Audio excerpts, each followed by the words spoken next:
एक सवाल, जी। अप्रेजल का भी टाइम है, कई लोगों के अप्रेजल्स हुए होंगे रिसेंटली, कई के ड्यू होंगे। सैलरी बढ़ने पर उस पैसे का क्या करना है? उसको इन्वेस्ट करना है? क्योंकि जब भी हमारी सैलरीज बढ़ती हैं या हमारा फाइनेंसेस जो हैं वो बेटर हो जाते हैं, जो अभी की जनरेशन है वो इन्वेस्टमेंट की तरफ काफी ज्यादा जागरूक हो गई है, ये बोलूं वेल अवेयर्ड है। जब से बाजार ने बेहतर रिटर्न्स देना शुरू किया, बाकी एसेट क्लासेस ने बेहतर रिटर्न देना शुरू किया, इन्वेस्टमेंट्स भी बढ़े हैं। लेकिन यही जनरेशन लग्जरी पे भी बहुत ज्यादा खर्चा कर रही है। तो बेसिकली करना क्या है बढ़े हुए पैसों का? तो मैम एज अ यंगस्टर अगर बोलूं जो कंजम्पशन से एकदम हर बार हिट होता है, तो वो तो यही सोचेंगे कि अगला आईफोन कौन सा आने वाला है, वो ही लेना है सबसे जी। पहले पहले इंक्रीमेंट से। But to be honest that's not the right answer.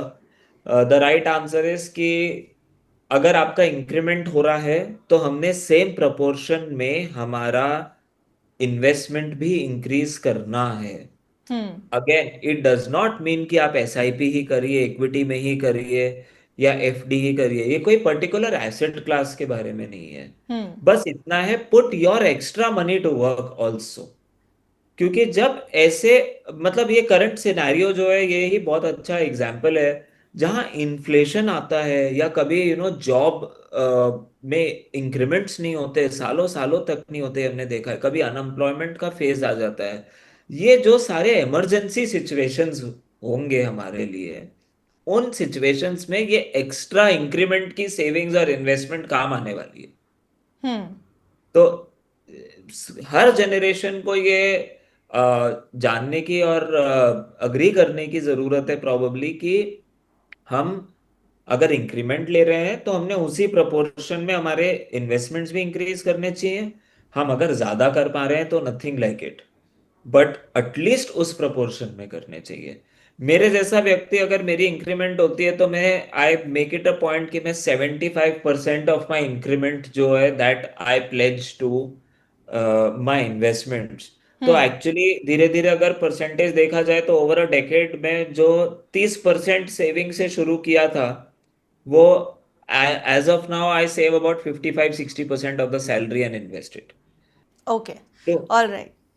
Sir, ये जो 5,000 10,000 रुपए हर महीने की एसआईपी हम कर रहे हैं सेविंग्स जी। करने के लिए, क्या जी। सच में इससे एक बड़ा कॉपस, एक बड़ी वेल्थ जनरेट की जा सकती है? अप्रोक्सीमेटली, हाइपोथेटिकली अगर मैं पूछूं, क्या 10 साल में या 10 15 20 साल में हम एक बड़ा वेल्थ, एक बड़ा कॉपस अपने लिए जनरेट कर सकते हैं हर महीने, अगर 5,000 या 10,000 की एसआईपी कर रहे हैं, या इसमें कुछ और हमें प्लानिंग करने की जरूरत है? तो ma'am I think I am the biggest example of this.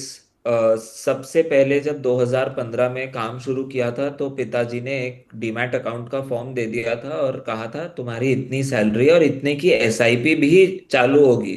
हम्म। आज उस एसआईपी वो आज भी चलती है मैम, और वो मात्र दो एसआईपी, एक 15,000 कितने रुपए की की एसआईपी मिलती है। शुरू की थी सर आपने? एक पंद्रह बिगिनर्स के लिए हजार ये सवाल है।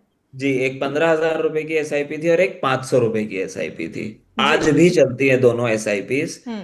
और वो कॉर्पस जो है दैट इज, तो ऑब्वियसली मैंने एनहेंस भी किया हर बार इंक्रीमेंट हुआ, जैसे मैंने आपको बताया। That corpus is actually my safety corpus and it is upwards of 1 crore rupees.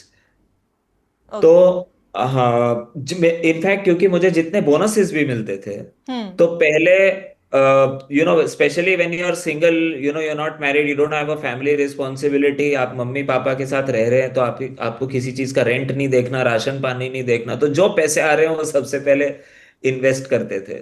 हम्म। तो उस कारण से ये इतना बना। एंड एक्चुअली मैम ऐसे बहुत सारे लोग हैं, पहले मैं भी क्वेश्चन करता था ये सब झूठ होता है, ये सिर्फ पेपर पे दिखता है। I know of a person जो कोइंसिडेंटली मेरे ऑर्गेनाइजेशन में ही काम करते हैं। वो मेरे क्लाइंट नहीं थे पर वो मेरे ऑर्गेनाइजेशन में काम करते हैं। He was saving 8,000 rupees a month, hmm. I think since 2008। Hmm. He bought a flat worth 14 lakh rupees around 3 years back, only hmm. From mutual fund money. अभी भी है उनका कुछ कॉर्पस। पर मेरे बोलने का मतलब ये है कि हम जो सोच रहे हैं कि हाइपोथेटिकली होता है, ऐसा नहीं है, ये एक्चुअली भी होता है। बट एक इम्पॉर्टेंट चीज है इसमें, हमें हमारे म्यूचुअल फंड पोर्टफोलियोज भी रिव्यू करते रहना चाहिए। हम्म। रोज नहीं करने की जरूरत है, साल में एक बार करिए, 6 महीने में एक बार करिए। पर बस ये देख लीजिए कि हमारी जो ट्रेन है वो सही ट्रैक पे चल रही है कि नहीं, हम जो ओ- सोच रहे हैं, जो हमारी एक्सपेक्टेशन है, वो रियलिटी बन रही है कि नहीं। जी। वरना हम सोच ये रहे हैं कि हम 25% रिटर्न लाने वाले हैं और हमारा 5% रिटर्न आ रहा है hmm. Over a given period of time, तो हम इधर एक्सपेक्टेशन गलत है या हमारा इन्वेस्टमेंट गलत है। Okay fine.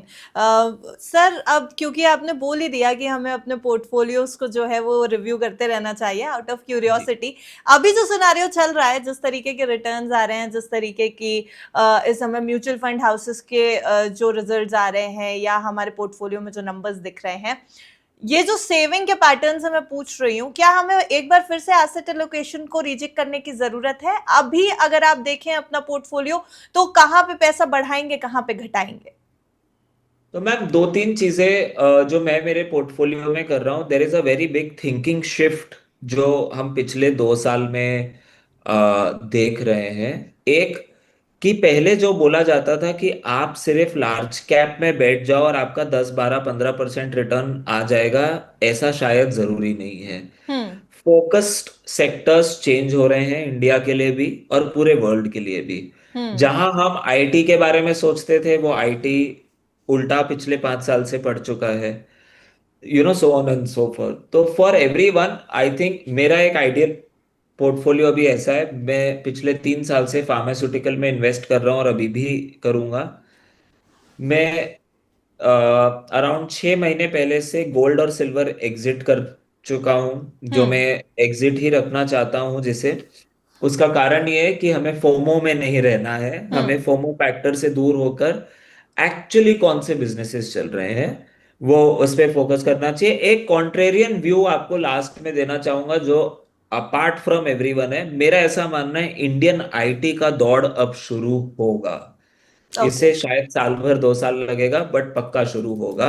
हम्म। हालांकि एक ये नेगेटिव, अभी तक नेगेटिव ही दौर देखा है हमने काफी सालों से, क्योंकि वैल्यूएशन, ये एआई थ्योरी और एआई का सारा चीजें, this dust should settle down over a period of time, and Indian IT has always proved to be a stellar जी। Of importance in the world. Hmm. तो ये हमने नहीं भूलना चाहिए। ओके। सर एक आखिरी सवाल, जी। ऑलरेडी पोर्टफोलियो में बहुत ज्यादा लॉस कई निवेशक झेल चुके हैं इस जी। समय, जी। और जब हम नए फाइनेंशियल ईयर में एंटर कर चुके हैं और अपने फाइनेंसेस देख रहे हैं, तो क्या कोई वे आउट है कि ये जो लॉस उन्होंने झेला है उसमें इनको टैक्स प्लानिंग में थोड़ी राहत मिल जाए? कब कितने कुछ साल हैं जब तक ये अपना टैक्स बचा सकते हैं? ऐसा कुछ रूल है जो निवेशक ऑलरेडी लॉस झेल रहे हैं उनके लिए टैक्स बेटरमेंट के लिए क्या स्ट्रैटेजी हो सकती है? तो मैम टैक्स हार्वेस्टिंग नाम का एक टर्मिनोलॉजी होता है, हम्म। जिसमें आपका अगर लॉन्ग टर्म या शॉर्ट टर्म लॉस है, तो you hmm. Can carry it forward for 8 years if you book it. तो काफी निवेशक ये करते हैं कि आज मान लीजिए लॉस में बेच दिया और एक हाथ 2 दिन में वापस से खरीद लिया वही चीज पोर्टफोलियो में, तो आपका टैक्स जो है वो बुक हो गया है एक बार के लिए, सॉरी हम्म। लॉस बुक हो गया है। हम्म। तो आप अपने प्रॉफिट्स में से उतना टैक्स जो है वो, सॉरी, जो प्रॉफिट्स है उसमें से अपना लॉस उतना माइनस करके ही टैक्स भरेंगे। ओके। पर एक बहुत इंपॉर्टेंट चीज है जो समझने की जरूरत है, इक्विटी मार्केट्स में दो टाइप की गेन्स होते हैं, long term and short term capital G. Gain.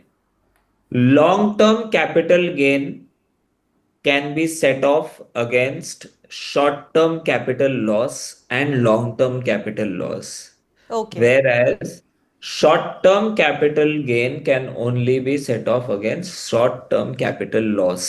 मैंने हम्म। इसीलिए ये धीरे से बोला, ताकि धीरे मतलब कम स्पीड में बोला, ताकि कोई भी व्यूअर अगर ये देख रहे हो, ये बहुत इंपॉर्टेंट चीज है। हम्म।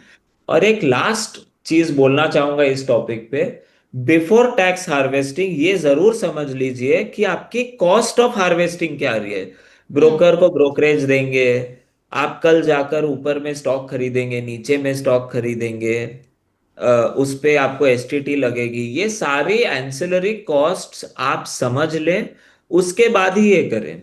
ऐसा नहीं है कि आज तुषार बड़जात्या का वीडियो देखा कल सुबह हम टैक्स हार्वेस्ट करने चले गए, तो जी। हम करने कुछ जा रहे थे और हमारी कॉस्ट कुछ और हो गई। हम्म। तो that is okay. Also very important जी। एक बहुत इम्पोर्टेंट पॉइंट जो आपने इस आंसर में बोला है वो एक बार फिर से रिपीट कर देते हैं हम अपने व्यूअर्स के लिए, जो लॉन्ग टर्म और शॉर्ट टर्म गेन्स के लिए आपने बोला है। सर एक बार आप ही अगर रिपीट कर सकें थोड़ा आराम से, जैसे आपने पहले समझाया था, क्योंकि वो इम्पोर्टेंट पॉइंट है, मैं एक बार फिर से पॉइंट आउट करना चाहूंगी। Right, so long term capital gain can be set off against long-term capital loss hmm. and short-term capital loss. जी। Short-term capital gain can only be set off against short-term capital loss. Thank you so much Tushar sir हमारे साथ आज join होने के लिए, क्योंकि देखिए बहुत सारे कन्फ्यूजन्स होते हैं जब हम अपना टैक्स स्ट्रक्चर लेकर के बैठते हैं, अपनी टैक्स प्लानिंग करते हैं और आगे आने वाले फाइनेंशियल ईयर में अपने फाइनेंसेस बनाते हैं। बहुत जिम्मेदारियां होती हैं और हमारी जेब के ऊपर जिस तरीके का असर इस समय इन्फ्लेशन का और बाकी जियोपॉलिटिकल टेंशंस का चल रहा है और हमारे पोर्टफोलियोज में जो असर दिखाई दे रहा है, उसके बाद सेविंग्स करने में थोड़ा डर तो लगता है। तो फिलहाल जो अभी पूरी बातचीत से निकल के आया वो ये कि सेविंग जैसे आप कर रहे हैं वैसे करते रहिए, अपने पैसे को तब काम पे लगाइए जब आप काम पे नहीं होते हैं, आप काम से थक जाते हैं। पैसा काम पे लगा रहना चाहिए, लेकिन जिम्मेदारी के साथ। Thank you so much sir for joining us today. Thank you, ma'am. Thank you.